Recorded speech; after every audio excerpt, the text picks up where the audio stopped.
നമുക്ക് ആദ്യത്തെ ചോദ്യത്തിലേക്ക് പോവാം. 3 പെൻസിലിനും 4 പേനയ്ക്കും കൂടി 66 രൂപയാണ് വില. 6 പെൻസിലിനും 3 പേനയ്ക്കുമാണെങ്കിൽ 72 രൂപയും. എങ്കിൽ ഒരു പേനയുടെ വില എത്രയാണ്? ഈ ക്വസ്റ്റ്യൻ വളരെ എളുപ്പത്തിൽ ചെയ്യാവുന്ന ഒരു ക്വസ്റ്റ്യൻ ആണ്. അതായത് രണ്ട് സാധനങ്ങളുണ്ട്. രണ്ട് സാധനങ്ങളുടെ ഒരുമിച്ചുള്ള വിലയാണ് തന്നിരിക്കുന്നത്. അതായത് രണ്ട് സാധനങ്ങൾ ഒരു പെൻസിലുമാണ് ഒന്ന് പേനയുമാണ്. അതിൽ തന്നെ പെൻസിൽ 3 എണ്ണം ഉണ്ട്, പേന 4 എണ്ണം ഉണ്ട്. അതേപോലെ 6 പെൻസിൽ 3 പേന, ഇങ്ങനെയൊക്കെ കോമ്പിനേഷൻ ആയിട്ടാണ് തന്നിരിക്കുന്നത്. നമ്മുടെ കയ്യിലുള്ളത് പെൻസിൽ അല്ലേ, പെൻസിൽ ഉണ്ട്, പിന്നെ പേനയുണ്ട്. ഓക്കെ, അതിൽ 3 പെൻസിലാണ് ഉള്ളത്. അപ്പോൾ 3 പെൻസിലിൻ്റെ വില പ്ലസ് 4 പേനയുടെ വില രണ്ടും കൂടി ചേരുന്ന സമയത്ത് നമുക്ക് എത്രയാണ് കിട്ടുക? 66 രൂപയാണ് എന്നാണ് അവർ പറഞ്ഞിരിക്കുന്നത്. രണ്ടാമതൊരു കാര്യം തന്നിരിക്കുന്നത് വീണ്ടും പെൻസിലിൻ്റെയും പേനയുടെയും കോമ്പിനേഷനാണ് തന്നിരിക്കുന്നത്. പെൻസിൽ പ്ലസ് പേന. ഇപ്രാവശ്യം എത്ര പെൻസിലുണ്ട്? 6 പെൻസിലുണ്ട്, 3 പേനയുണ്ട്. ഓക്കെ, അതിനെത്ര വില? 72 രൂപ. എന്നിട്ട് അവർ ചോദിച്ചിരിക്കുന്നത് ആരുടെ വിലയാണ്? ഈ പേനയുടെ വിലയാണ് നമുക്കറിയേണ്ടത്. പേനയുടെ വില എത്ര എന്നാണ് നമുക്കറിയേണ്ടത്. ഓക്കെ, അപ്പോൾ പേനയുടെ വില അറിയണമെങ്കിൽ എന്ത് ചെയ്യാന്ന് പറഞ്ഞാൽ, നിങ്ങളിപ്പോൾ ഈ മുമ്പിലിരിക്കുന്ന സംഭവം ഉണ്ടല്ലോ, ഇതിൽ നമുക്ക് പെൻസിലിൻ്റെ വിലയിൽ യാതൊരു താല്പര്യമില്ല അല്ലേ.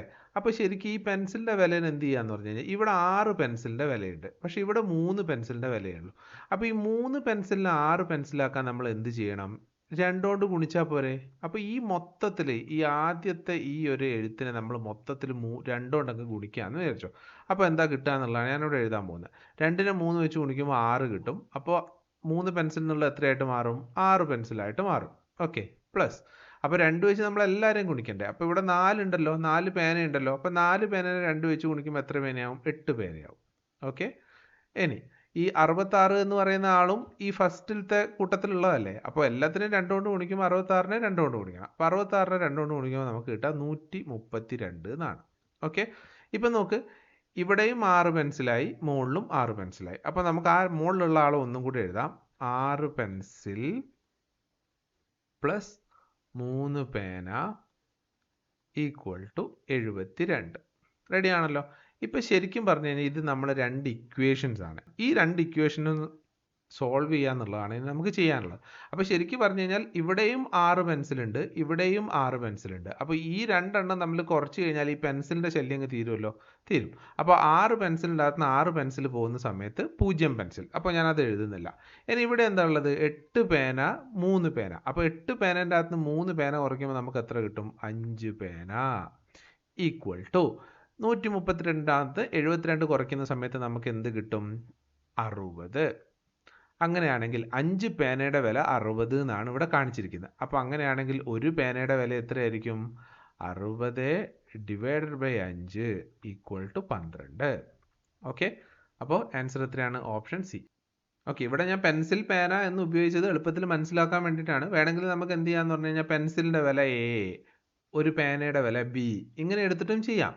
അങ്ങനെയാണെങ്കിൽ നമുക്ക് ഫസ്റ്റ് തന്നിരിക്കുന്ന കാര്യം എന്താ? 3 പെൻസിലിൻ്റെ വില. ഒരു പെൻസിലിൻ്റെ വില എ ആണെങ്കിൽ 3 പെൻസിലിൻ്റെ വില എത്രയാണ്? 3A പ്ലസ് ഒരു പേനയുടെ വില ബി ആണെങ്കിൽ 4 പേനയുടെ വില എത്രയാ?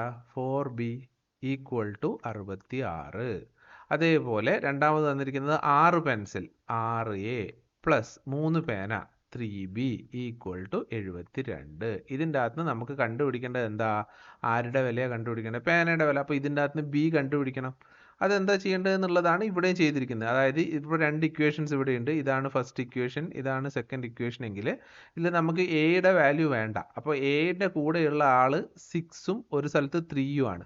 അപ്പോൾ ഇത് രണ്ടിനെ സെയിം ആക്കി കഴിഞ്ഞ് കഴിഞ്ഞാൽ നമുക്ക് എയുടെ വാല്യൂ കളയാൻ പറ്റും. അപ്പോൾ ഈ ഫസ്റ്റിലുള്ള 3നെ 6 ആക്കാൻ വേണ്ടി നമ്മൾ എന്ത് ചെയ്യും? കംപ്ലീറ്റ് ആ ഫസ്റ്റ് ഇക്വേഷനെ 2 വെച്ച് മൾട്ടിപ്ലൈ ചെയ്യും. അതേ പ്രൊസീജിയറാണ് ഇവിടെ നടത്തിയിരിക്കുന്നത്. ഓക്കെ, സിമ്പിളാണെന്ന് വിചാരിക്കുന്നു. അടുത്ത ക്വസ്റ്റ്യനിലേക്ക് പോവാം.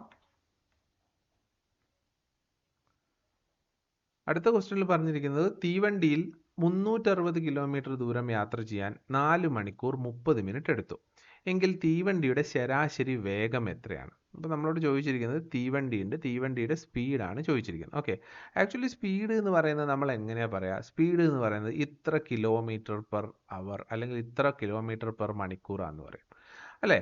എന്താണ് അതിൻ്റെ അർത്ഥം? അതിൻ്റെ അർത്ഥം എന്താണെന്ന് വെച്ച് കഴിഞ്ഞാൽ ഒരു മണിക്കൂറിൽ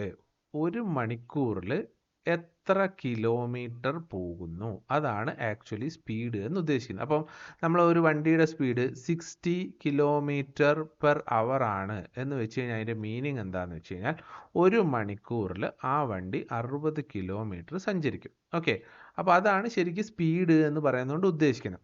അപ്പോൾ ഇവിടെ പറഞ്ഞിരിക്കുന്നത് എന്താണ്, 4 മണിക്കൂർ 30 മിനിറ്റ് എടുത്തിട്ട് 4 മണിക്കൂർ 30 മിനിറ്റ്. അപ്പോൾ 30 മിനിറ്റ് എന്ന് പറഞ്ഞാൽ അരമണിക്കൂറല്ലേ. അപ്പോൾ 4 മണിക്കൂർ 30 മിനിറ്റ് എന്ന് പറഞ്ഞാൽ 4.5 മണിക്കൂർ അല്ലെങ്കിൽ 4.5 അവേഴ്സ് അല്ലേ. 4.5 അവേഴ്സ് കൊണ്ട് എത്ര ദൂരമാണ് സഞ്ചരിച്ചത്? 360 കിലോമീറ്റർ സഞ്ചരിച്ചു.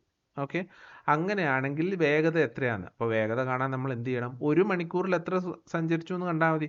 4.5 മണിക്കൂർ കൊണ്ട് 360 കിലോമീറ്റർ ആണെങ്കിൽ ഒരു മണിക്കൂർ കൊണ്ട് എത്ര സഞ്ചരിച്ചിട്ടുണ്ടാവും? 360 ഡിവൈഡഡ് ബൈ 4.5.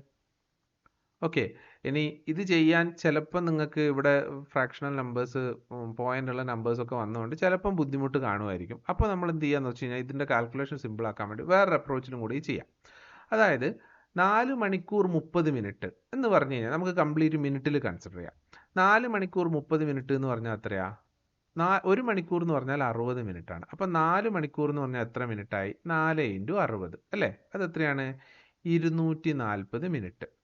4 മണിക്കൂർ മാത്രമല്ല, അതിൻ്റെ കൂടെ 30 കൂടിയില്ലേ. അപ്പോൾ 240 + 30 മിനിറ്റ് എന്ന് വെച്ച് കഴിഞ്ഞാൽ 270 മിനിറ്റിലെ കാര്യമാണ് ഇവിടെ പറഞ്ഞിരിക്കുന്നത്. 270 മിനിറ്റ് കൊണ്ട് എത്ര ദൂരം സഞ്ചരിച്ചു? 360 കിലോമീറ്റർ സഞ്ചരിച്ചു. ശരിയാണല്ലോ. നമുക്ക് കാണേണ്ട അതിൻ്റെ വേഗതയല്ലേ. വേഗത എന്ന് പറയുന്നത് എന്താ? ഒരു മണിക്കൂറിൽ എത്ര ദൂരം സഞ്ചരിക്കുന്നു. അപ്പോൾ 270 മിനിറ്റിൽ 360 കിലോമീറ്റർ ദൂരം സഞ്ചരിച്ചെങ്കിൽ ഒരു മിനിറ്റിൽ എത്ര ദൂരം സഞ്ചരിച്ചിട്ടുണ്ടാവും? 360 ഡിവൈഡഡ് ബൈ 270. ശരിയല്ലേ. ഒരു മിനിറ്റിൽ ഇത്രയും ദൂരം സഞ്ചരിച്ചിട്ടുണ്ടെങ്കിൽ ഒരു മണിക്കൂറിൽ എത്ര സഞ്ചരിച്ചിട്ടുണ്ടാവും? ഒരു മണിക്കൂർ എന്ന് പറയുന്നത് എത്രയാ? ഒരു മണിക്കൂർ എന്ന് പറയുന്നത് 60 മിനിറ്റ് ആണ് അല്ലേ. അപ്പോൾ ഒരു മിനിറ്റിൽ 360 ബൈ 270 സഞ്ചരിച്ചിട്ടുണ്ടെങ്കിൽ 60 മിനിറ്റിൽ എത്ര സഞ്ചരിച്ചിട്ടുണ്ടാവും? 360 ഡിവൈഡഡ് ബൈ 270 ഇൻറ്റു 60. ഇത്രയും ഭാഗം ഒരു മിനിറ്റിൽ സഞ്ചരിച്ചത്. അപ്പോൾ 60 മിനിറ്റിൽ എത്ര സഞ്ചരിച്ചു എന്ന് കാണാൻ ഒരു മിനിറ്റിൽ സഞ്ചരിച്ചതിന് എന്തുകൊണ്ട് ഗുണിക്കുക? 60 മിനിറ്റ് കൊണ്ട് ഗുണിക്കുക. അപ്പോൾ ഇതെന്ത് കിട്ടും? ഇത് കിട്ടുന്നത് എങ്ങനെ? ഇതെങ്ങനെ നമ്മൾ സോൾവ് ചെയ്യും? ഇപ്പോൾ 360 ഇവിടെ ഒരു 0 ഉണ്ട്, ഇവിടെ ഒരു 0 ഉണ്ട്, രണ്ടിനെ നമ്മൾ കട്ട് ചെയ്ത് കളയാം. അപ്പോൾ ഇതിൽ സീറോസിനെ കട്ട് ചെയ്ത് കഴിഞ്ഞാൽ മുകളിൽ 36, താഴെ 27. 36ന് നമുക്ക് എന്ത് എഴുതാം? 4 × 9. 4 × 9 are 36. 27നെ നമുക്ക് എങ്ങനെ എഴുതാം? 3 × 9 എന്ന് എഴുതാമല്ലോ. ഓക്കെ, പിന്നെ ബാക്കി എന്താ ഉള്ളത്? 60. അപ്പോൾ മുകളിൽ വീണ്ടും ഒരു 9 വന്നു, താഴെ 9 വന്നു, രണ്ടും കട്ട് ചെയ്ത് പോയി. ഇനി 3ഉം 60ഉം തമ്മിൽ എളുപ്പത്തിൽ കട്ട് ചെയ്യാലോ. എത്ര പ്രാവശ്യം കട്ട് ചെയ്യാം? 20 പ്രാവശ്യം 3 ചേരുമ്പോഴാണ് 60 ആവുന്നത് അല്ലേ. അപ്പോൾ ന്യൂമറേറ്ററിൽ എന്ത് മാത്രമായി? 4ഉം 20ഉം. അപ്പോൾ 4 × 20 എത്രയാണ്? 80. ഓക്കെ, അപ്പോൾ ഒരു മണിക്കൂറിൽ അത് സഞ്ചരിക്കുന്ന ദൂരം എത്രയാണ്? 80. അപ്പോൾ നമ്മുടെ വണ്ടിയുടെ സ്പീഡ് എന്ന് പറയുന്നത് എത്രയായിരിക്കും? വണ്ടിയുടെ സ്പീഡ് എന്ന് പറയുന്നത് 80 km/h. നിങ്ങൾ ഇത് സോൾവ് ചെയ്യുകയാണെങ്കിലും നമുക്കത് തന്നെയാണ് കേട്ടോ കിട്ടുക. 360 ഡിവൈഡഡ് ബൈ 4.5 ചെയ്ത് കഴിഞ്ഞാലും നമുക്ക് കിട്ടുക എത്രയാണ്? 80 km/h. അപ്പോൾ ഞാനവിടെ പോയിന്റ് വന്നതുകൊണ്ട് അതിനൊന്ന് സിംപ്ലിഫൈ ചെയ്യാൻ വേണ്ടിയിട്ട് ഞാനത് കംപ്ലീറ്റ് മിനിറ്റിലേക്ക് കൺവേർട്ട് ചെയ്ത് പറഞ്ഞു എന്നേ ഉള്ളൂ. ഓക്കെ, നെക്സ്റ്റ് ക്വസ്റ്റ്യൻ വളരെ സിമ്പിളാണ്. താഴെ തന്നിരിക്കുന്ന ഭിന്നസംഖ്യകളിൽ ഏറ്റവും വലുത് ഏത് എന്നാണ്. അപ്പോൾ ശരിക്ക് ഒരു ഭിന്നസംഖ്യ തന്നിട്ടുണ്ടെങ്കിൽ ഭിന്നസംഖ്യയിൽ നമുക്ക് a/b, c/b, d/b ഇങ്ങനെ ഭിന്നസംഖ്യകൾ തന്നിട്ടുണ്ടെങ്കിൽ നമുക്ക് വലുത് കണ്ടുപിടിക്കാൻ എളുപ്പമാണ്. കാരണം എന്താ? ഇതിലെല്ലാത്തിൻ്റെയും ഡിനോമിനേറ്റർ സെയിം ആണ് അല്ലേ. എല്ലാത്തിൻ്റെയും ഡിനോമിനേറ്റർ b. അപ്പോൾ ന്യൂമറേറ്റർ ഏറ്റവും വലുത് ഏതാണോ അതായിരിക്കും വലിയ ഭിന്നസംഖ്യ. ഇതിൻ്റെ അർത്ഥം എന്താ? എനെ b വെച്ച് ഹരിക്കുക. ഇതിൻ്റെ അർത്ഥം എന്താ? സിനെ b വെച്ച് ഹരിക്കുക. ഇതിൻ്റെ അർത്ഥം എന്താ? ഡിനെ b വെച്ച് ഹരിക്കുക. അപ്പോൾ മോളിലുള്ള ആൾ വലുതാവുന്നതിനനുസരിച്ച് അതിനെ ഹരിക്കുന്ന സമയത്ത് നമുക്ക് വലിയ നമ്പർ കിട്ടും അല്ലേ. അപ്പോൾ ഇവിടെ പക്ഷെ അങ്ങനെ നമ്മൾ നോക്കേണ്ട കാര്യമില്ല. കാരണം എന്താണെന്ന് വെച്ച് കഴിഞ്ഞാൽ എല്ലാത്തിൻ്റെ ഡിനോമിനേറ്ററും വ്യത്യാസമുണ്ട് അല്ലേ. ഇനി നമ്മുടെ ഭിന്നസംഖ്യ എന്ന് പറയുന്നത് വലിയ സംഖ്യ ഡിവൈഡഡ് ബൈ ചെറിയ സംഖ്യ ഇങ്ങനെയുള്ളൊരു രീതിയിലാണെങ്കിൽ എപ്പോഴും ഇതിൻ്റെ വാല്യൂ എന്ന് പറയുന്നത് ഗ്രേറ്റർ ദാൻ 1 ആയിരിക്കും. ഇപ്പം ഞാൻ പറയുന്നു നമ്മുടെ കയ്യിലുള്ളത് 4 ഉണ്ട് ഡിവൈഡഡ് ബൈ 3 എന്ന് പറയുന്നത് നമുക്ക് കിട്ടുക 1 point something ആണ്. അപ്പോൾ എപ്പോഴും വലിയ സംഖ്യ ഡിവൈഡഡ് ബൈ ചെറിയ സംഖ്യ ചെയ്യുന്ന സമയത്ത് നമുക്ക് ഗ്രേറ്റർ ദാൻ 1ഉം ചെറിയ സംഖ്യ ഡിവൈഡഡ് ബൈ വലിയ സംഖ്യ ചെയ്യുന്ന സമയത്ത് നമുക്ക് എപ്പോഴും ലെസ് ദാൻ 1 ആണ് കിട്ടുക. ഓക്കെ, അപ്പോൾ ചെറിയ സംഖ്യേനെ വലിയ സംഖ്യ കൊണ്ട് ഹരിക്കുന്ന സമയത്ത് നമുക്ക് ഒരിക്കലും 1 കിട്ടില്ല. ഇപ്പം 4 ÷ 4 ഇത് എത്രയാ? 1. കാരണം എന്താ? മുകളിലും താഴെയും സെയിം സംഖ്യകളാണ്. ഇനി മുകളിലത്തെ സംഖ്യ ഞാൻ കൂട്ടുകയാണെങ്കിൽ, മുകളിലത്തെ സംഖ്യ വലിയ സംഖ്യയാക്കി മാറ്റുകയാണെങ്കിൽ ഇതിൻ്റെ ഉത്തരം >1 കിട്ടും. താഴത്തെ സംഖ്യയാണ് ഞാൻ കൂട്ടുന്നതെങ്കിൽ ഇതിൻ്റെ ഉത്തരം <1 കിട്ടും. അത്രയേ ഉള്ളൂ അതിൻ്റെ ലോജിക്ക്. അപ്പോൾ ഇവിടുത്തെ കേസിൽ ഇവിടെ തന്നിരിക്കുന്ന ഭിന്നസംഖ്യകളിൽ നിങ്ങൾക്ക് നോക്കിക്കഴിഞ്ഞാൽ എല്ലാ ഭിന്നസംഖ്യകളും 3 ഭിന്നസംഖ്യകളും ഒരേപോലെ കാണാം. അതായത് ഈ ഫസ്റ്റിലത്തത്, സെക്കൻഡിലത്തത്, മൂന്നാമത്തത്, ഈ മൂന്നും ഏത് കാറ്റഗറിയിൽ വരുന്നതെന്നറിയോ? മുകളിൽ ചെറുതും താഴെ വലുതും അല്ലേ? 2 ചെറുത് 5 വലുത്, 7 ചെറുത് 10 വലുത്, 3 ചെറുത് 4 വലുത്. അപ്പോൾ ഇതെല്ലാം ഏത് കാറ്റഗറിയിൽ പെട്ടതാ? ഈ കാറ്റഗറിയിൽ പെട്ടതാണ് അല്ലേ? അപ്പോൾ ചെറിയ സംഖ്യേനെ വലിയ സംഖ്യ വെച്ച് ഹരിക്കുമ്പോൾ നമുക്ക് എത്രയാണ് കിട്ടുക? <1 ആൻസർ കിട്ടുള്ളൂ. ഇതിലിനി നാലാമത്തെ ആളെ ഒന്ന് നോക്കിയേ. 2 ÷ 1. 2 ÷ 1ൻ്റെ പ്രത്യേകത എന്താ? ഇതിൻ്റെ പ്രത്യേകത എന്ന് പറഞ്ഞാൽ വലിയ സംഖ്യ ഡിവൈഡഡ് ചെറിയ സംഖ്യയാണ്. അപ്പോൾ ഇതിൻ്റെ ഉത്തരം എന്തായാലും >1 ആയിരിക്കും. അപ്പോൾ ബാക്കിയുള്ളതെല്ലാം <1. ഇത് മാത്രം >1 ആകുമ്പോൾ ഏറ്റവും വലിയ സംഖ്യ 2/1 ആയിരിക്കൂലേ? ഇനി 2/1 എന്ന് പറയുന്നത് എത്രയാ? 2. 2 എന്ന് പറയുന്നത് 1നേക്കാൾ വലുതല്ലേ? അപ്പോൾ ഇതിൽ ഏറ്റവും വലിയ സംഖ്യ ഏതാവാൻ വഴിയുള്ളൂ? 2/1 മാത്രമേ ആവാൻ വഴിയുള്ളൂ. അപ്പോൾ ഓപ്ഷൻ ഡി ആണ് കറക്റ്റ്. ഓക്കെ, വീടിന് ചായം തേക്കുമ്പോൾ 24 ലിറ്റർ ചായത്തിൻ്റെ കൂടെ 3 ലിറ്റർ ടർപ്പൻറ്റൈൻ ആണ് ചേർത്തത്. 32 ലിറ്റർ ചായത്തിൻ്റെ കൂടെ എത്ര ലിറ്റർ ടർപ്പൻറ്റൈൻ ചേർക്കണം? അപ്പോൾ ഇത് റേഷ്യോ ആൻഡ് പ്രൊപ്പോർഷൻ എന്ന് പറയുന്ന രീതിയിലുള്ളൊരു ക്വസ്റ്റ്യൻ ആണ്. അപ്പോൾ ശരിക്കും പറഞ്ഞു കഴിഞ്ഞാൽ നമുക്കിതും അത് സ്റ്റാൻഡേർഡ് ഫോർമുലാസ് ഒന്നും ഇല്ലാണ്ട് തന്നെ നമുക്ക് ചെയ്യാൻ പറ്റും. അതായത് പറഞ്ഞിരിക്കുന്നത് എന്താണെന്ന് വെച്ച് കഴിഞ്ഞാൽ 24 ലിറ്റർ പെയിൻ്റ് അടിക്കുന്ന സമയത്ത് അതിൻ്റെ കൂടെ 3 ലിറ്റർ ടർപ്പൻറ്റൈൻ അല്ലേ? അപ്പോൾ 24 ലിറ്ററിൻ്റെ കൂടെ എത്ര ലിറ്റർ ടർപ്പൻറ്റൈൻ അടിക്കുന്നത്? 3 ലിറ്റർ ടർപ്പൻറ്റൈനാണ് അടിക്കുന്നത്. ഓക്കെ, അങ്ങനെയാണെങ്കിലേ 1 ലിറ്റർ പെയിൻ്റ് അടിക്കുന്ന സമയത്ത് എത്ര ലിറ്റർ ടർപ്പൻറ്റൈൻ ചേർക്കേണ്ടി വരും? 24 ലിറ്റർ പെയിൻ്റ് അടിക്കുന്ന സമയത്ത് 3 ലിറ്റർ ടർപ്പൻറ്റൈൻ. അങ്ങനെയാണെങ്കിൽ 1 ലിറ്റർ പെയിൻ്റ് അടിക്കുന്ന സമയത്ത് 3 ÷ 24 ലിറ്റർ ടർപ്പൻറ്റൈൻ ചേർക്കേണ്ടി വരും. അങ്ങനെയല്ലേ ശരിക്കും? അതായത് ഇപ്പം നമ്മൾ പറയുന്നു 10 മാങ്ങയുടെ വില 30 രൂപ. അങ്ങനെയാണെങ്കിൽ ഒരു മാങ്ങയുടെ വില കാണാൻ നമ്മൾ എന്താ ചെയ്യുക? 30 ÷ 10 അല്ലേ? 30നെ ഈ 10 വെച്ച് ഹരിക്കും. അതേ കൺസെപ്റ്റാണ് ഇവിടെ. 24 ലിറ്റർ പെയിൻ്റ് അടിക്കുമ്പോൾ 3 ലിറ്റർ ടർപ്പൻറ്റൈൻ. അങ്ങനെയാണെങ്കിൽ 1 ലിറ്റർ പെയിൻ്റ് അടിക്കുന്ന സമയത്ത് 3 ÷ 24 ലിറ്റർ ടർപ്പൻറ്റൈൻ ചേർക്കണമല്ലോ? ചേർക്കണം. നമ്മളോട് ചോദിച്ചിരിക്കുന്ന 1 ലിറ്ററിൻ്റെ കൂടെ എത്ര ടർപ്പൻറ്റൈൻ അടിക്കണം എന്നാണോ? അല്ല, 32 ലിറ്ററിൻ്റെ കൂടെ എത്ര ടർപ്പൻറ്റൈൻ അടിക്കണം എന്നാണ്. അപ്പോൾ 1 ലിറ്ററിൻ്റെ കൂടെ 3/24 അടിക്കണമെങ്കിൽ 32 ലിറ്ററിൻ്റെ കൂടെ എത്ര അടിക്കേണ്ടി വരും? 3 ÷ 24 × 32. ഓക്കെ, അപ്പോൾ ഇത് ശരിക്ക് എല്ലാം അങ്ങോട്ടും ഇങ്ങോട്ടും ഹരിക്കാൻ പറ്റിയ സംഖ്യകളാണ്. 3ഉം 24ഉം 8ആണ് അല്ലേ? 8 3 24. 8ഉം 32ഉം 4 8 32. അപ്പോൾ ശരിക്കും എത്ര ലിറ്റർ ടർപ്പൻറ്റൈൻ അടിക്കേണ്ടി വരും? 4 ലിറ്റർ ടർപ്പൻറ്റൈൻ അടിക്കേണ്ടി വരും. ഓക്കെ, അപ്പോൾ ഓപ്ഷൻ ബി ആണ് ആൻസർ. വളരെ സ്ട്രെയിറ്റ് ഫോർവേഡ് ആയിട്ടുള്ള ക്വസ്റ്റൻ. അപ്പോൾ ഇതിൻ്റെ ശരിക്കും റേഷ്യോ പ്രൊപ്പോർഷൻ ഫോർമുല വെച്ചിട്ടാണ് സാധാരണ ചെയ്യുക. പക്ഷേ അതിൻ്റെ ആവശ്യമില്ല. നമുക്ക് ഈ ഒരു സിമ്പിൾ ലോജിക് ഉപയോഗിച്ച് കഴിഞ്ഞാൽ നമുക്ക് ഇതിലുള്ള ഓൾമോസ്റ്റ് എല്ലാ പ്രോബ്ലംസും നമുക്ക് അതേപോലെ ചെയ്യാം. അപ്പോൾ അതാണ് ഏറ്റവും എളുപ്പത്തിലുള്ള മെത്തേഡ് എന്ന് പറയുന്നത്. Okay, so next question. 4 വർഷം മുമ്പ് റഹീമിൻ്റെ പ്രായം രാമുവിൻ്റെ പ്രായത്തിൻ്റെ 3 മടങ്ങായിരുന്നു. 2 വർഷം കഴിയുമ്പോൾ ഇത് 2 മടങ്ങാവും. എന്നാൽ രാമുവിൻ്റെ ഇപ്പോഴത്തെ വയസ്സെത്ര? ഇതിനും ഈ പറയുന്നത് പോലെ ഫോർമുലാസ് ഒക്കെ ഉണ്ട്. പക്ഷേ ഇതിന് ഇങ്ങനെയുള്ള ക്വസ്റ്റ്യൻസ് ചോദിക്കുമ്പം നമുക്ക് ഏറ്റവും എളുപ്പം ഓപ്ഷൻസ് നിന്ന് ആൻസർ കണ്ടുപിടിക്കലാണ്.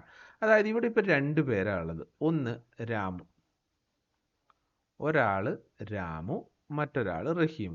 ഓക്കെ, നമുക്കിവിടെ രാമു ഉണ്ട്, റഹീമുണ്ട്. ഓക്കെ, അപ്പോൾ അവർ പറയുന്നത് എന്താണെന്ന് വെച്ചാൽ 4 വർഷം മുമ്പ് റഹീമിൻ്റെ പ്രായം എന്താണെന്ന് പറഞ്ഞിട്ടുണ്ട്, 2 വർഷം കഴിയുമ്പോൾ എന്താണെന്നും പറഞ്ഞിട്ടുണ്ട്. രാമുവിൻ്റെ ഇപ്പോഴത്തെ വയസ്സ് എത്ര എന്നാണ് ചോദ്യം. അപ്പോൾ നമ്മൾ എന്ത് ചെയ്യുന്നു പറഞ്ഞാൽ ഓപ്ഷൻസിൻ്റെ അകത്ത് നിന്ന് ഏതെങ്കിലും ഒരു വാല്യൂ, ഏറ്റവും ചെറുതുമല്ല ഏറ്റവും വലുതുമല്ലാത്ത ഏതെങ്കിലും ഒരു വാല്യൂ എടുക്കുക. 6 എന്ന് എടുക്കുക. എന്നിട്ട് നമ്മൾ എടുക്കുക രാമുവിൻ്റെ ഇപ്പോഴത്തെ വയസ്സ് 6 എന്നങ്ങ് വിചാരിക്കാം. ഇതാണ് ആൻസർ എന്ന് വിചാരിക്കാം. എന്നിട്ട് നമ്മുടെ ക്വസ്റ്റ്യനിൽ പറഞ്ഞിരിക്കുന്ന കാര്യം ഇതിൽ അപ്ലൈ ചെയ്ത് നോക്കുമ്പോൾ കറക്റ്റ് ആവുന്നുണ്ടോ നോക്കാം. അപ്പോൾ 4 വർഷം മുമ്പത്തെ കാര്യം, അപ്പോൾ ഇപ്പം രാമുവിൻ്റെ വയസ്സ് 6 ആണെങ്കിൽ 4 വർഷം മുമ്പ് രാമുവിൻ്റെ വയസ്സ് എത്രയായിരിക്കും? 2 ആയിരിക്കും അല്ലേ? 4 വർഷം ബാക്ക്, 4 ഇയേഴ്സ് ബാക്ക്. രാമുവിൻ്റെ വയസ്സ് 2 ആയിരിക്കും. പക്ഷെ പറഞ്ഞിരിക്കുന്നത് റഹീമിൻ്റെ പ്രായം രാമുവിൻ്റെ പ്രായത്തിൻ്റെ 3 മടങ്ങ് എന്നാണ്. അപ്പോൾ 4 വർഷം മുമ്പ് രാമുവിൻ്റെ പ്രായം 2. അങ്ങനെയാണെങ്കിൽ റഹീമിൻ്റെ പ്രായം എത്രയായിരിക്കും? ഇതിൻ്റെ 3 മടങ്ങ്. 2ൻ്റെ 3 മടങ്ങ് എന്ന് പറയുന്നത് എത്രയാ? 6. അപ്പോൾ 4 വർഷം മുമ്പ് റഹീമിൻ്റെ പ്രായം 6. Okay, ready.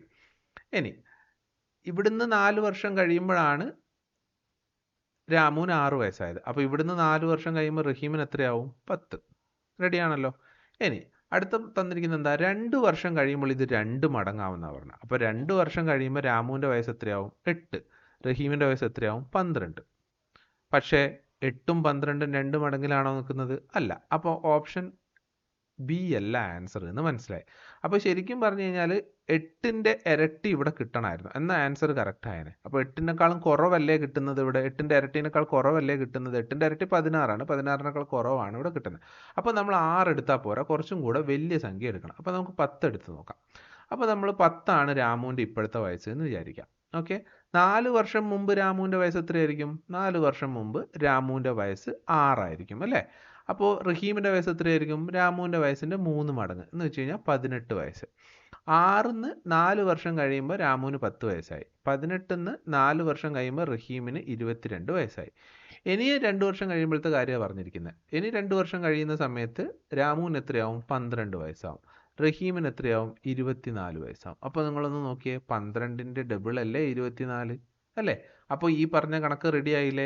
ഏതെടുത്തപ്പോഴാണ് റെഡി ആയത്? 10 എടുത്ത സമയത്ത്. അപ്പോൾ നമ്മുടെ ആൻസർ എത്രയാ? 10. ഓക്കെ, അപ്പോൾ ഇങ്ങനെ ഓപ്ഷൻസ് ഉണ്ടെങ്കിൽ നമുക്ക് ഇങ്ങനെ കണക്ക് കൂട്ടി പോകുന്നതാണ് ഏറ്റവും എളുപ്പം. അങ്ങനെ ആകുമ്പോൾ നമുക്ക് കറക്റ്റ് ആൻസർ കിട്ടും. ഫോർമുലാസ് ഒന്നും പഠിക്കേണ്ട ആവശ്യമില്ല. ഈ പറഞ്ഞിരിക്കുന്ന കാര്യങ്ങൾ ജസ്റ്റ് ഒന്ന് ആലോചിച്ച് എഴുതി വെച്ചാൽ മാത്രം മതി. ഓക്കെ, നെക്സ്റ്റ് പറഞ്ഞിരിക്കുന്നത് ഉചിതമായ ബന്ധം കണ്ടെത്തി പൂരിപ്പിക്കുക എന്നാണ്. ഇതൊന്നും ശരിക്കും നമ്മൾ പേന ഉപയോഗിക്കാൻ തന്നെ പാടില്ല, അത്ര എളുപ്പത്തിൽ കണ്ടുപിടിക്കണം. അതായത് മാർക്ക് എന്ന് പറയുന്നത് PDUN, അതായത് MP ആയിട്ടും AD ആയിട്ടും RU ആയിട്ടും KN ആയിട്ടുമാണ് ചെയ്തിരിക്കുന്നത്. അപ്പോൾ തന്നെ നമുക്ക് റിലേഷൻ കണ്ടുപിടിക്കാൻ നോക്കാം. MP ആവണമെങ്കിൽ M കഴിഞ്ഞിട്ട് MNO 2 എണ്ണം സ്കിപ്പ് ചെയ്തിട്ടാണ് P വന്നിരിക്കുന്നത്. അങ്ങനെ തന്നെയാണ് ബാക്കി എല്ലാത്തിനും നോക്കിയേ. Aക്ക് പകരം D ആണ് വന്നിരിക്കുന്നത്. A കഴിഞ്ഞ് BC 2 എണ്ണം സ്കിപ്പ് ചെയ്തിട്ട് D. ഇനി R കഴിഞ്ഞിട്ട് ST 2 എണ്ണം കട്ട് ചെയ്തിട്ട് U. K കഴിഞ്ഞ് 2 എണ്ണം കട്ട് ചെയ്ത് 10. അപ്പോൾ കറക്റ്റാണ്. അപ്പോൾ നമുക്ക് ഇതിൻ്റെ അകത്തുനിന്നും അതേപോലെ കണ്ടുപിടിക്കാമല്ലോ. അപ്പോൾ എന്ന് 2 എണ്ണം കട്ട് ചെയ്താൽ എന്താ? TU കഴിഞ്ഞാൽ ബാക്കി എന്താ വരുന്നത്? V. ഇനി ഓപ്ഷൻസ് നോക്കാം. ഓപ്ഷനിൽ V അല്ലാത്തതുണ്ടെങ്കിൽ അതിനെ ഒഴിവാക്കുക. ആദ്യത്തെ ലെറ്റർ V അല്ലാത്തതുണ്ടെങ്കിൽ അതിനെ ഒഴിവാക്കുക. അപ്പോൾ ഇതല്ല ആൻസർ. ഓക്കെ, ഇനി രണ്ടാമത്തെ നോക്കാം. C കഴിഞ്ഞ് DE കഴിഞ്ഞാൽ എന്താ? VF. ഇനി VF അല്ലാത്തതിനെ ഒഴിവാക്കുക. ഏതാ? ഇത് അല്ല, അപ്പോൾ ഇയാളെ ഒഴിവാക്കുക. ഇനി നോക്കേണ്ട എന്താണെന്ന് വെച്ചാൽ അടുത്ത ലെറ്റർ നമ്മൾ നോക്കരുത്. കാരണം VFR അടുത്ത രണ്ടും 6 ആണ്. അപ്പോൾ നമുക്ക് ഓപ്ഷൻസിൽ ശരിയാവാൻ ചാൻസ് ഉള്ളതിൽ രണ്ടും 6 ആണ്. അപ്പോൾ O കഴിഞ്ഞിട്ടുള്ള കാൽക്കുലേഷനിലേക്ക് നമ്മൾ പോകണ്ട. കാരണം അത് കഴിഞ്ഞാൽ നമുക്ക് 6 തന്നെ കിട്ടുള്ളൂ എന്ന് ഉറപ്പാണ്. അപ്പോൾ നമ്മൾ എന്ത് ചെയ്യണം? നാലാമത്തെ ലെറ്റർ എടുക്കുക. നാലാമത്തെ ലെറ്റർ 6 കഴിഞ്ഞിട്ട് ST കഴിഞ്ഞാൽ എന്താ? U. അപ്പോൾ VF നാലാമത്തെ ലെറ്റർ U വരണം. അതേതാ ഓപ്ഷൻ? Option B. ഓക്കെ, മനസ്സിലായോ ഞാൻ എന്താ അങ്ങനെ പറഞ്ഞത്? ഇപ്പം നമ്മൾ O കഴിഞ്ഞിട്ടുള്ള കാണാൻ പോവാന്ന് വിചാരിച്ചോ. O കഴിഞ്ഞിട്ട് പോകുമ്പോൾ PQ കഴിഞ്ഞാൽ 6 ആണ് വരിക. അപ്പോൾ ഓപ്ഷൻസ് നോക്കുമ്പോൾ Bയും Cയിലും മൂന്നാമത്തെ ലെറ്റർ 6 ആണ്. അപ്പോഴും നമുക്ക് ആൻസർ കിട്ടില്ല. അപ്പോൾ ശരിക്കും O കഴിഞ്ഞിട്ടുള്ള സംഭവം കാൽക്കുലേറ്റ് ചെയ്യുന്ന അവിടെ വേസ്റ്റേജ് ഓഫ് ടൈം ആണ്. അതുകൊണ്ടാണ് ഞാൻ O സ്കിപ്പ് ചെയ്തിട്ട് 6ലേക്ക് പോയത്. Okay, so here the right answer is option B. Next ഒറ്റയാനെ കണ്ടെത്തുക. 2, 3, 4, 5 ഇതൊരൊറ്റയടിക്ക് നമുക്ക് കണ്ടെത്താലോ. ഏതാണ് ഒറ്റയാൻ? 4. കാരണം എന്താ? 2, 3, 5 ഇതൊക്കെ പ്രൈം നമ്പേഴ്സ് ആണ്. പ്രൈം നമ്പേഴ്സ് എന്ന് പറഞ്ഞാൽ അഭാജ്യ സംഖ്യകൾ. അഭാജ്യ സംഖ്യ എന്ന് പറഞ്ഞാൽ എന്താ അർത്ഥം? വേറെ ഒന്നും ആ നമ്പറും അല്ലാതെ വേറെ ഫാക്ടേഴ്സ് ഒന്നും വെച്ച് ഇതിനെ ഡിവൈഡ് ചെയ്യാൻ പറ്റില്ല. 2നെ ഏതൊക്കെ നമ്പർ വെച്ച് ഡിവൈഡ് ചെയ്യാം? 1 വെച്ച് ഡിവൈഡ് ചെയ്യാം, 2 വെച്ച് ഡിവൈഡ് ചെയ്യാം. 3നെ ഏതൊക്കെ നമ്പർ വെച്ച് ഡിവൈഡ് ചെയ്യാം? 1 വെച്ച് ഡിവൈഡ് ചെയ്യാം, 3 വെച്ച് ഡിവൈഡ് ചെയ്യാം. 5നെ ഏതൊക്കെ വെച്ച് ഡിവൈഡ് ചെയ്യാം? 1 വെച്ച് ഡിവൈഡ് ചെയ്യാം, 5 വെച്ച് ഡിവൈഡ് ചെയ്യാം. അപ്പോൾ ഇതൊക്കെ പ്രൈം നമ്പേഴ്സ് ആണ്. എന്ന് വെച്ച് കഴിഞ്ഞാൽ ആ നമ്പറും ഒന്നും അല്ലാതെ വേറെ അതിന് ഫാക്ടേഴ്സ് ഇല്ല. പക്ഷേ നിങ്ങൾ 4 നോക്കിയേ. 4 ഒരു ഭാജ്യസംഖ്യയാണ്. 4നെ എന്തൊക്കെ വെച്ച് ഡിവൈഡ് ചെയ്യാം? 1 വെച്ച് ഡിവൈഡ് ചെയ്യാം, 2 വെച്ച് ഡിവൈഡ് ചെയ്യാം, 4 വെച്ച് ഡിവൈഡ് ചെയ്യാം. അപ്പോൾ കണ്ടോ, എക്സ്ട്രാ ഒരു ഫാക്ടർ കണ്ടില്ലേ? ആ നമ്പറും ഒന്നും അല്ലാതെ വേറൊരു ഫാക്ടർ വന്നു. അപ്പോൾ അത് എന്താണ്? ഭാജ്യസംഖ്യയാണ്. അപ്പോൾ ഓപ്ഷൻ സി ആണ് ഇവിടെ കറക്റ്റായിട്ട് ആൻസർ കിട്ടുക. അടുത്ത ക്വസ്റ്റ്യൻ, രണ്ട് സംഖ്യകളിൽ ആദ്യത്തേത് രണ്ടാമത്തേതിന്റെ 5 ഇരട്ടിയാണ്. സംഖ്യകളുടെ തുക 96 ആയാൽ ചെറിയ സംഖ്യ ഏത്? ഇതും നമ്മൾ നേരത്തെ ഏജിന്റെ പ്രോബ്ലം ചെയ്തില്ലേ, അതേ രീതിയിൽ ചെയ്യാവുന്നതേ ഉള്ളൂ. അതായത് ഓപ്ഷൻ നമ്മൾ കൺസിഡർ ചെയ്യാം, ആൻസർ ആയിട്ട് കൺസിഡർ ചെയ്യാം. എന്നിട്ട് ഈ പറഞ്ഞ കാര്യങ്ങളൊക്കെ അപ്ലൈ ചെയ്ത് നോക്കാം. അപ്പോൾ ഞാൻ ഫസ്റ്റ് 16 തന്നെ ഓപ്ഷൻ ആയിട്ട് എടുക്കുകയാണ്. ഓപ്ഷൻ എ, രണ്ട് സംഖ്യകളിൽ ചെറിയ സംഖ്യ 16 ആണെന്ന് വിചാരിക്കാം. അതിൽ പറയുന്നത് ആദ്യത്തേത് രണ്ടാമത്തേതിന് 5 ഇരട്ടിയാന്നാണ്. അപ്പോൾ ഒരു സംഖ്യ 16 ആണെങ്കിൽ മറ്റേ സംഖ്യ ഇതിന്റെ 5 ഇരട്ടി എടുക്കുക. 16 × 5 എത്രയാ? 80. ഓക്കെ. രണ്ട് സംഖ്യകളുടെ തുക എന്ന് പറഞ്ഞാൽ ഒരു സംഖ്യ 16ഉം ഒരു സംഖ്യ 80, രണ്ടും കൂടെ കൂട്ടുമ്പോൾ എന്ത് കിട്ടും? 96.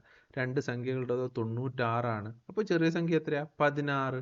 അപ്പോൾ ആദ്യത്തെ ഓപ്ഷൻ കൺസിഡർ ചെയ്തപ്പോൾ തന്നെ നമുക്ക് ലക്കിൽ എന്ത് കിട്ടി? റൈറ്റ് ആൻസർ കിട്ടി. അങ്ങനെയും ചിലപ്പോൾ സംഭവിക്കും. അപ്പോൾ നമുക്ക് സമയം പോവില്ല. ഓക്കെ. ഇനി അങ്ങനെയല്ലെങ്കിൽ നമുക്ക് ഫോർമുല ഉപയോഗിച്ചും ചെയ്യാം. രണ്ട് സംഖ്യകൾ എ ബി. ഓക്കെ. അതിൽ എ ആണ് ചെറിയ സംഖ്യ എന്ന് വിചാരിക്കാം. അപ്പോൾ പറയുന്നത് രണ്ടാമത്തെ സംഖ്യ ആദ്യത്തെ സംഖ്യയുടെ 5 മടങ്ങാണ്. അപ്പോൾ ബി = 5a. രണ്ട് സംഖ്യകളും തമ്മിൽ കൂട്ടുന്ന സമയത്ത് നമുക്ക് 96 കിട്ടുന്നതാണ് പറയുന്നത്. അപ്പോൾ എയും ബിയും തമ്മിൽ കൂട്ടുമ്പോൾ 96 കിട്ടും. പക്ഷേ ബി എന്ന് പറയുന്നത് എത്രയാണ്? 5a ആണ്. ഓക്കെ. അപ്പോൾ a + 5a = 96. അങ്ങനെ വെച്ച് കഴിഞ്ഞാൽ എയുടെ കൂടെ 5a കൂട്ടിയാൽ എത്രയാണ്? 6a. 6a = 96 ആണെങ്കിൽ എയുടെ വാല്യൂ എത്രയായിരിക്കും? 16. അപ്പോൾ ഇങ്ങനെ കാൽക്കുലേഷൻ ചെയ്യുന്നതിന് പകരമായിട്ടാണ് ഞാനിപ്പോൾ എന്ത് ചെയ്തത്? ഒരു ഓപ്ഷൻ എടുക്കുക. ബാക്കി ഇപ്പം 80 ആണെങ്കിലും 30 ആണെങ്കിലും ഒക്കെ 5 വെച്ച് ഗുണിക്കാൻ എളുപ്പമാണ്. ഓക്കെ. അപ്പോൾ അങ്ങനെ നമുക്ക് ചെയ്ത് നോക്കാവുന്നതാണ്. കുഴപ്പമില്ലാണ്ട് ആൻസർ കിട്ടും. ഓക്കെ.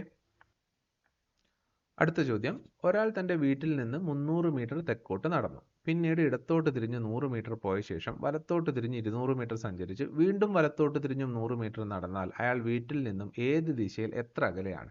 അപ്പോൾ ഈ ക്വസ്റ്റ്യൻ വായിച്ചു പോകുമ്പോൾ തന്നെ നമ്മൾ എന്ത് ചെയ്യണം? ചിത്രം വരയ്ക്കാൻ തുടങ്ങണം. ചിത്രം വരയ്ക്കുന്നതിന് മുമ്പ് നമ്മൾ എന്ത് ചെയ്യണം? ഡയറക്ഷൻസ് മാർക്ക് ചെയ്യണം. അപ്പോൾ ശരിക്കും പറഞ്ഞു കഴിഞ്ഞാൽ മുകളിൽ നമ്മൾ വടക്ക്, താഴെ തെക്ക്, ലെഫ്റ്റ് സൈഡിൽ പടിഞ്ഞാറ്, റൈറ്റ് സൈഡിൽ കിഴക്ക്, ഇങ്ങനെ മാർക്ക് ചെയ്യാം. ഓക്കെ. ഇനി എന്താ പറഞ്ഞിരിക്കുന്നത്? അയാൾ വീട്ടിൽ നിന്ന് 300 മീറ്റർ തെക്കോട്ട് നടന്നു. 300 മീറ്റർ തെക്ക് എന്ന് പറയുന്നത് ഇപ്പോൾ വീട് ഇവിടെയാണെന്ന് വിചാരിക്കുക. തെക്കോട്ട് എന്ന് പറഞ്ഞു കഴിഞ്ഞാൽ എങ്ങോട്ടാ? താഴോട്ട് അല്ലേ? താഴോട്ട് 300 മീറ്റർ നടന്നു. Okay, correct. നെക്സ്റ്റ് അവിടുന്ന് ഇടത്തോട്ട് തിരിഞ്ഞു. ഇടത്തോട്ട് തിരിയാന്ന് പറഞ്ഞാൽ ഇങ്ങനെ നടന്നു വരുന്ന ആളെ ഇടത്തോട്ട് തിരിയാന്ന് പറഞ്ഞാൽ ഇതല്ലേ? അതെ. അയാൾ എത്രയാണ് സഞ്ചരിച്ചത്? ഇടത്തോട്ടേക്ക് 100 മീറ്റർ ആണ് സഞ്ചരിച്ചത്. ഓക്കെ. 100 മീറ്റർ സഞ്ചരിച്ച് ഇവിടെ എത്തി. അവിടുന്ന് പിന്നെ എന്ത് സംഭവിച്ചു? അവിടുന്ന് വലത്തോട്ട് തിരിഞ്ഞ് 200 മീറ്റർ സഞ്ചരിച്ചു. അപ്പോൾ വലത്തോട്ട് എന്ന് പറഞ്ഞാൽ ഇവിടുന്ന് ഇങ്ങോട്ടേക്ക് അല്ലേ? അപ്പോൾ ഇവിടത്തേക്ക് സഞ്ചരിച്ചു. എത്ര മീറ്റർ സഞ്ചരിച്ചത്? 200 മീറ്റർ. ഓക്കെ. ഇനി വീണ്ടും വലത്തോട്ട് തിരിഞ്ഞ് 100 മീറ്റർ. അപ്പോൾ ഇവിടുന്ന് ഇങ്ങനെ താഴോട്ട് വരുന്ന ആൾ വലത്തോട്ട് തിരിയാന്ന് പറഞ്ഞാൽ ഇങ്ങോട്ടല്ലേ? ഓക്കെ. എത്ര ദൂരം? 100 മീറ്റർ. റെഡിയാണല്ലോ. അപ്പോൾ അയാൾ ഇപ്പോൾ എവിടെ എത്തി? ഇവിടെ എത്തി. അപ്പോൾ പ്രത്യേകത എന്താണെന്ന് വെച്ചാൽ ഇവിടുന്ന് 100 മീറ്റർ, ഇവിടുന്നും 100 മീറ്റർ. അതുകൊണ്ടാണ് ഡിസ്റ്റൻസ് സെയിം ആയിട്ട് ഞാൻ വരച്ചത്. അപ്പോൾ ശരിക്കും പറഞ്ഞാൽ ഇയാളുടെ വീട് എവിടെയാണ്? വീട് ഇവിടെയാണ്. ഓക്കെ. അയാൾ ഉള്ളത് എവിടെയാണ്? ഈ പോയിന്റിലാണ്. ഇപ്പോൾ ഇത് ശരിക്കും എത്ര ദൂരത്തിലാണ്, അല്ലെങ്കിൽ ഏത് ഡയറക്ഷനിലാണ് അയാൾ ഉള്ളത്? വീട് മുകളിലും ഇയാൾ താഴെയും. താഴെയുള്ള ഡയറക്ഷൻ ഏതാ? തെക്ക്. തെക്ക് ഓപ്ഷൻ ഉള്ളത് ഏതാ ഉള്ളത്? Option D. ഇനി 500 മീറ്റർ എങ്ങനെ കിട്ടും? ഇത് 300, ഈ ദൂരം എത്രയാ? ഈ ദൂരം 200. അപ്പോൾ 300 + 200 500. അപ്പോൾ 500 മീറ്റർ തെക്ക്. നെക്സ്റ്റ്, ക്ലോക്കിലെ സമയം 5:10 ആയാൽ പ്രതിബിംബത്തിലെ സമയം. Direct question. എന്താ ചെയ്യേണ്ടത്? 11:60 എടുക്കുക. 11:60ൻ്റെ അകത്ത് നിന്ന് 6 കുറയ്ക്കുക, 5:10 കുറയ്ക്കുക. എത്ര ചെയ്യാനുള്ളൂ? സോ 6:50. 6:50. കണ്ടോ? 1 മിനിറ്റ് അല്ല, ഒരു 10 സെക്കൻഡ് പോലും ഈ പ്രോബ്ലത്തിന് എടുക്കുന്നില്ല. ഇനി സമയം 5:10 അല്ല, 11നേക്കാൾ വലിയ സംഖ്യയാണെങ്കിൽ നമ്മൾ എത്രയുടെ അകത്താണ് കുറയ്ക്കേണ്ടത്? 23:60ൻ്റെ അകത്ത് കുറയ്ക്കുക. എപ്പോൾ? ഈ 5-ന് പകരം 5:10 പകരം 12:10 വിചാരിക്കുക. അപ്പോൾ ശരിക്കും 12 എന്ന് പറയുന്നത് 11ൻ്റെ അകത്ത് നമുക്ക് കുറയ്ക്കാൻ പറ്റില്ല. അപ്പോൾ നമ്മൾ എന്തിൻ്റെ അകത്ത് കുറയ്ക്കണം? 23:60 കുറയ്ക്കണം. Okay. So here the answer is 6:50. അപ്പോൾ ഇത്രയും ക്വസ്റ്റ്യൻസ് ആണ് നമുക്ക് ആ ക്വസ്റ്റ്യൻ പേപ്പറിൽ മാത്സിൻ്റെ ഭാഗത്ത് ചോദിച്ചിട്ടുള്ളത്. വളരെ സിമ്പിളായിട്ട് നമുക്ക് ആൻസർ ചെയ്യാൻ പറ്റി. പുതിയ ക്ലാസ്സുമായിട്ട് നെക്സ്റ്റ് സെഷനിൽ കാണാം. Thanks for watching. ബൈ.